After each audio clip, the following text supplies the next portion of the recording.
Hello, and thank you so much for joining Civitas Strategies Ask the Experts. These are questions that came into the tomcopelandblog.com under the Ask the Experts option. Civitas Strategies is the steward of Tom Copeland's blog, and we do once a month take the time to answer any questions that have come into the blog that month. Today, we're going to discuss some questions that came in October of 2024. So to get started, our first question is, a family that attended our center left with an outstanding tuition balance. What steps can I take to get that bill paid? Well, of course, we don't know what steps you've taken so far. Initially, what we would recommend, obviously, would be a phone call, and letter that details your policy taken from your family handbook, the amount due, and when that was due. You'll want that to be in a very friendly tone. You'll also could potentially send an email with the same information. So phone call friendly, email friendly, letter friendly, but with all relevant details. Once you've done that once or twice, the next thing that you're going to do is to create a letter that is a little more stern. And that letter will still include your policy, the program policy for late payments. It'll discuss any type of action that could be taken, which could be, for instance, a small claims court or some type of collection or reporting to a credit bureau. You can include that. You would include the date that the payment was due, the date for the services covered, what the services that were covered, what they were for. And you'll just want to make that a little more professional, a little sterner, right? So once you've sent that, I would recommend sending that letter, however, via certified mail so that they do have to send it. After you've sent the certified letter, if it is received, your next option, if you don't receive payment by the date that you've set in the letter, you can go ahead and you could pursue legal action. You could speak to a lawyer. You could go to small claims court. You could put them into collection. Some of those things may involve some of your own money. Perhaps you could find a lawyer that could speak to you briefly about the circumstance and how much is owed, if it's worth pursuing it legally. You can do some research on your own about your local small claims court. And you can contact a collection agency who could tell you what their fees are. But first, we recommend starting off, if you haven't already, in a friendly tone. I would do that 3 ways, twice, and then you'll want to put together a more professional letter. You actually could Google something of the nature of professional letter, collection letter template, see what comes up there. There may be an option for you to use. So that is our recommendation there. We have a question. I have recently filed my home daycare as a sole proprietor, but I am now looking to hire a part-time employee on Mondays. Does this mean I need to refile as an LLC since I will now have one employee that is not related to me? So 2 different parts to that question. You do not need to become an LLC, but that person who is working for you every Monday is considered to be a W-2 employee and not a 1099 contractor. If you go to tomcopelandblog.com, you can search for our guide, Employee versus Contractor. You also can go to the Civitas Strategies channel on YouTube and view a video on how you determine if someone is an employee or a contractor. You can also go to civstrat.com/employee-verse-contractor and find an app that we have at that particular location that will help you determine whether this is this person is an employee or a 1099 contractor. But based on what you've told us, that employee is that individual is a W-2 employee, and you would go through the process of making that employee a W-2 employee. So you don't have to become an LLC, but under this circumstance, this is an employee and you will not be paying them via 1099. So again, Visit tomcopelandblog.com or the Civitas Strategies YouTube channel to view our resources on employee versus contractor. Our next question is, the parent has breached the contract. The parent refused to answer in response to any emails, calls, or text messages. That the contract is stated that agreeing to all terms and conditions. So they've signed that. I've sent her a copy of her signature stating she agreed to pay the terms and conditions, that her child, whether her child comes to the daycare or not, she is to pay for childcare. She agreed this. Can I file a court case against her, which I basically using the Tom Copeland blog to help her, that she used the Tom Copeland blog to help her with writing her contract? Are there any other forms that I could download, or how do I find a mediator that can help me with this parent? Well, unfortunately, we do not have any forms that you could download. However, the process that we discussed beforehand in our first question would be very relevant to you in terms of the process of whether it be putting them into collections, legal action, or taking them to small claims court. So we do not have a form. However, a Google search can help you find forms for a more formal interaction and means of contacting that family.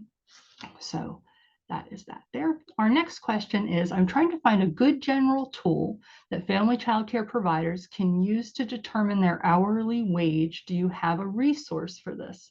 So keep in mind that hourly wages are not set throughout the country, right? Hourly wages are very much dependent on where you are in the country, what your local competitive childcare businesses are paying, and what services you're offering. So unfortunately, no, we do not have a resource for that. My first suggestion would be to reach out to local child cares in your vicinity, reach out to some family child cares and find out what they are paying their workers. So good luck. I'm sure you'll be able to find that information there.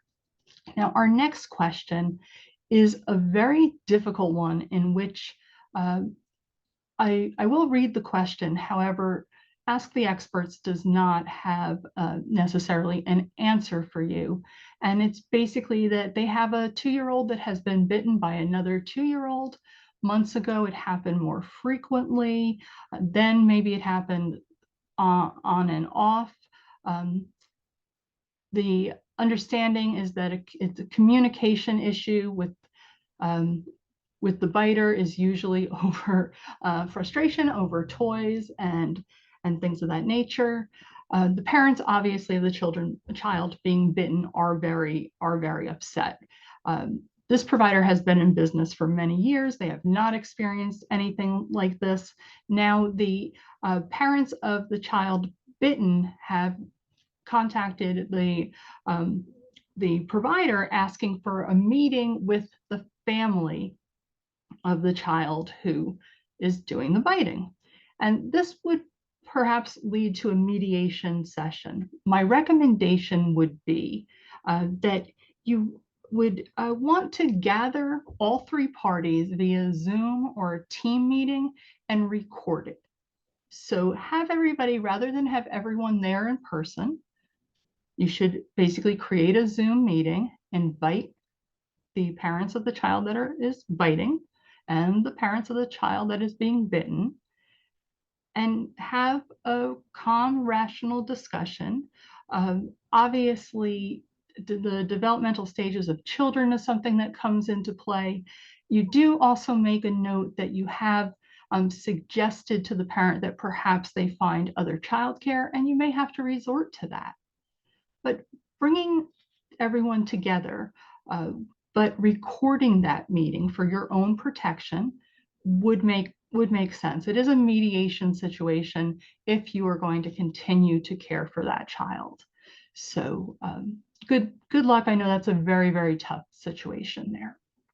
Our next question is, I received a grant of $75,000 in 2023 to build a new classroom.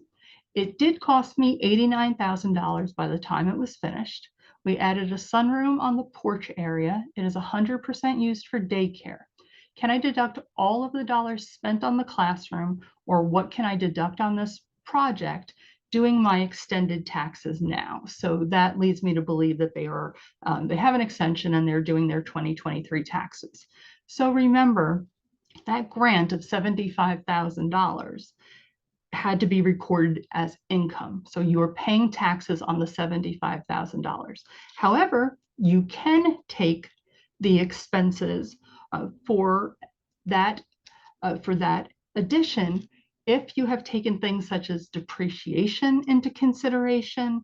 You did say that this is used 100% of the time for the daycare, so time space would not come into consideration. But also, if some of this improvement carried over from 2023 to 2024, you may not be able to claim all of the expenses on your 2023 taxes. There's a lot going on here. Basically, meeting with a paid tax preparer would be a very good idea, because there probably are expenses and such that exceed the $2,500 that would need to be depreciated. So you may not be able to take all of those expenses all in 2023. So we do recommend that you meet with a tax preparer. All right, this next question is, can you deduct a portion of your mortgage on your taxes? I know you can write off the interest paid. What about the actual cost of your mortgage? And no, unfortunately, you cannot write off the cost of your mortgage if you are a family child care provider. Mortgage interest at the portion which applies using time space is an allowable expense, an allowable deduction, but you cannot deduct your actual mortgage payment. Mortgage interest yet, please use a time space calculation. You can go to tomcopelandblog.com and find more information on the time space calculation, or you can go to YouTube, look for the Civitas Strategies YouTube channel. You can search time space calculation and you'll see some great videos there on how to perform the time space calculation if you aren't already familiar with that. So our next question is, if I hired my child as an employee in 2023, but I am just getting my taxes finished and didn't issue any forms to her, will the penalties be more than the deduction? I paid her about $3,000.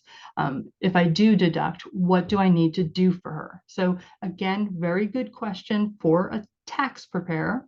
However, you are able to file retroactively to pay a person who should have been paid via W-2. You would be amending, you would be doing a 941X, you would be doing an amended W-2.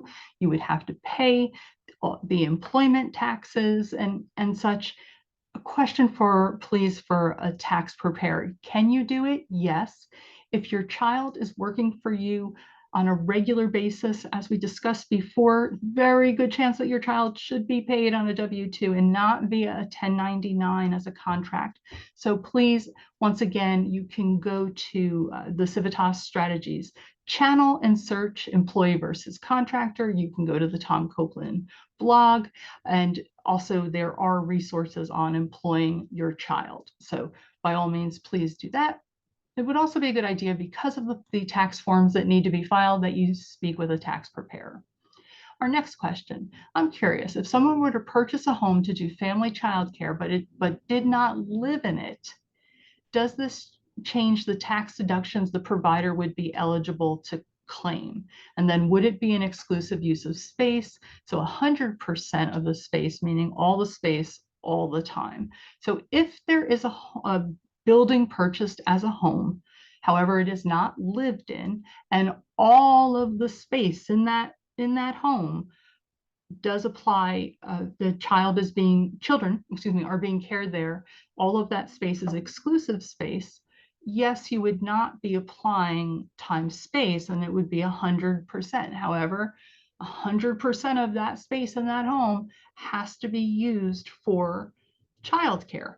Now, if it turns out that it is less square feet, as you're saying, this is exclusive use space, I would recommend actually, once again, a tax preparer. Would it be 100% use if every portion of that home is being used? Then yes, it would all be considered to be exclusive use space. Good question, though. I'm not sure if you're using that entire home there. Is a child care subsidy considered taxable income? This is our next question. So answer is yes, child care subsidies are considered taxable income. So you would have to claim those on whether it is your Schedule C, if you are a family home provider, or obviously if you are an LLC declaring to file as an S corporation or a S corporation, you would be claiming that on your 1120S tax form, but yes, that is considered to be income. However, any of the costs associated with your childcare business are legitimate deductions. So you'll want to keep that in mind there. And you most likely are receiving either a 1099 or you're receiving something stating the amount of that payment, the subsidy payment that you're receiving, because that subsidy payment is reported to the IRS. All right, so we have someone here. I'm a small family childcare provider. I received a grant for HVAC and fences in the amount of $39,000 in July of this year. I spent all of the grant plus $6,000 to complete the project. What information do I tell my CPA when preparing the taxes? So you're going to be obviously declaring all of that grant as income. So you're going to be taxed on that. And then you will be expensing the allowable expenses. I don't see here if you are a family child care provider or if you are a center. I'm going to say that you probably are a family child care provider needing to use the time-space calculation for the expenses for the HVAC. You can use also if the fence is being used for childcare, you can use your time-space calculation. However, you don't include the physical space of the fence, outdoor space, the feet of the space of the fence in your time-space calculation. So yes, you can use the time-space percentage, but you would not be actually including that square feet in your time-space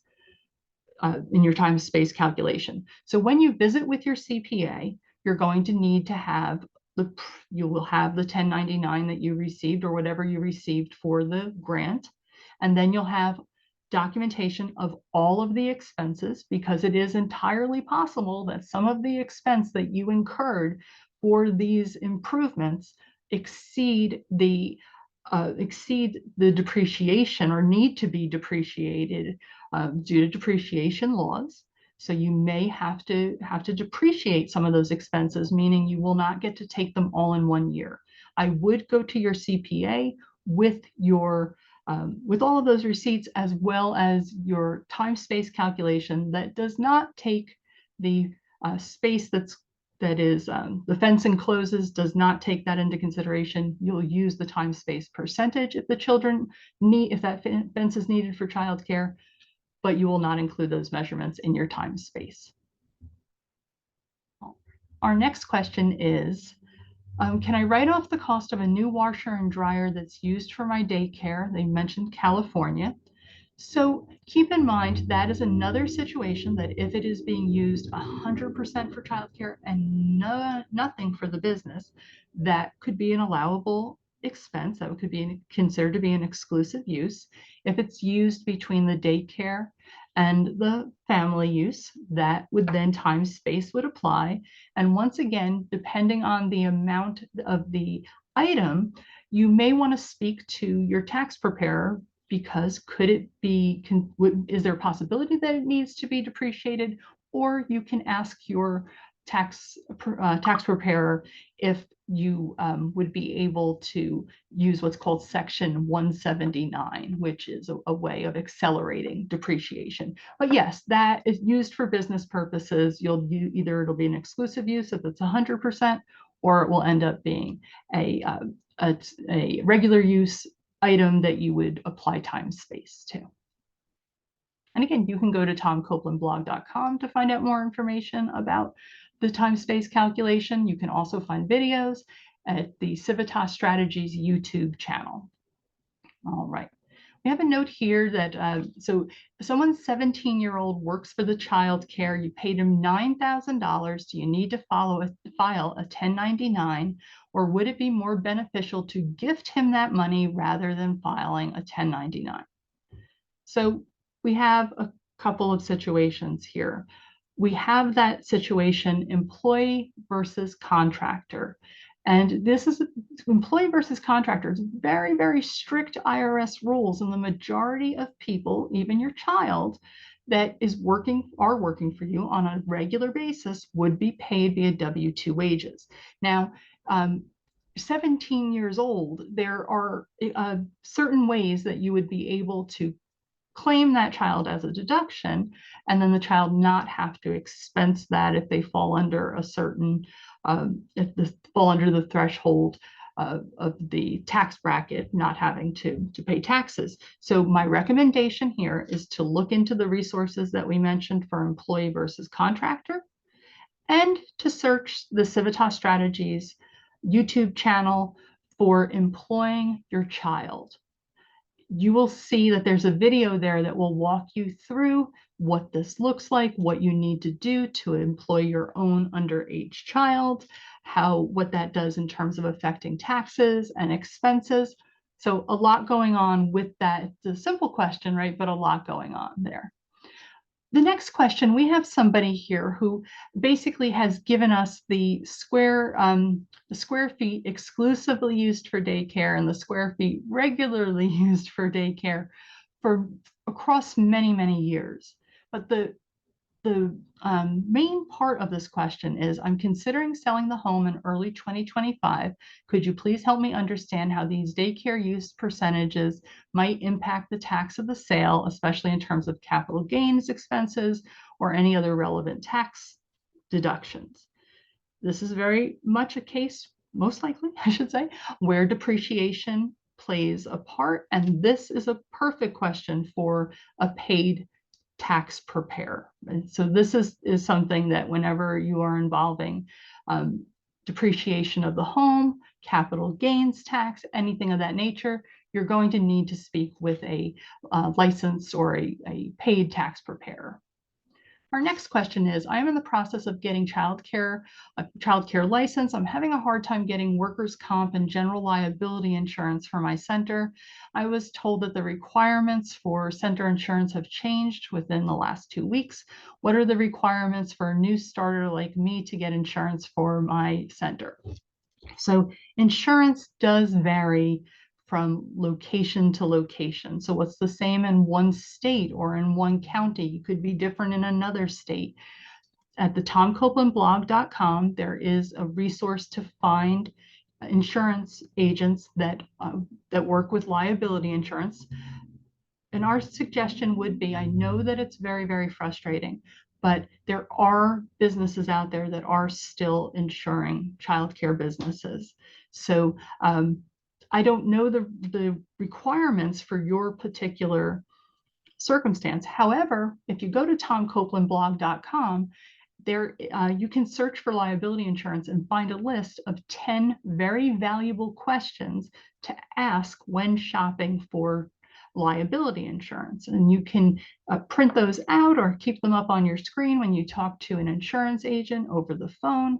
You can basically use those to determine, it discusses the amount of coverage, as does, you can go to the Civitas Strategies YouTube channel and search liability insurance, and you're going to see that we have resources on liability insurance there.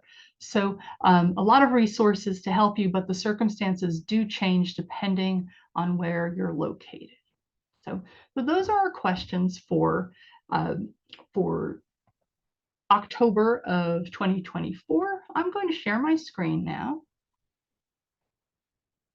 And again, I would just like to let you know that the information contained here has been prepared by Civitas Strategies and is not intended to create or constitute legal, tax, or financial advice. The Civitas Strategies team has used reasonable efforts in collecting, preparing, and providing this information, but does not guarantee its accuracy, completeness, adequacy, or currency. The publication and distribution of this information are not intended to create, and receipt does not constitute an attorney-client or any other advisory relationship. Reproduction of this information is expressly prohibited, and only non-commercial uses of this work are permitted. These are some links. I'm also going to share some QR codes with you next, but you can go to tomcopelandblog.com to search over 1,500 resources. You can go to the Civitas Strategies website, which is civstrat.com. There are two options. This is especially relevant if you have tax questions. You can click on the top. There's a banner at the top of the homepage that says New Resources for Tax Time. You're going to find tools there on assessing your taxes and preparing your taxes. You can also click on the resource area on the civstrat.com website, and you'll choose from many, many different topics where you can find useful guides. The employee versus contractor is also there. So if you would like to see something like that very easily, you can go to civstrat.com. And also just a reminder that you can go to youtube.com, search for Civitas Strategies, and you'll find our channel with over 600 videos. So if we haven't gotten to your questions today, please do visit tomcopelandblog.com and search to find your answers. You will also see that, yes, the Ask the Experts option is there, but very often the answers are already in the blog for you without you having to wait for us to record an answer. And this is the QR code for our YouTube channel, just to make it a little easier. Over 600 videos, many of them on the topics that we discussed today. And I want to thank you for joining Civitas Strategies Ask the Expert, and we look forward to seeing you again in November. Thanks so much.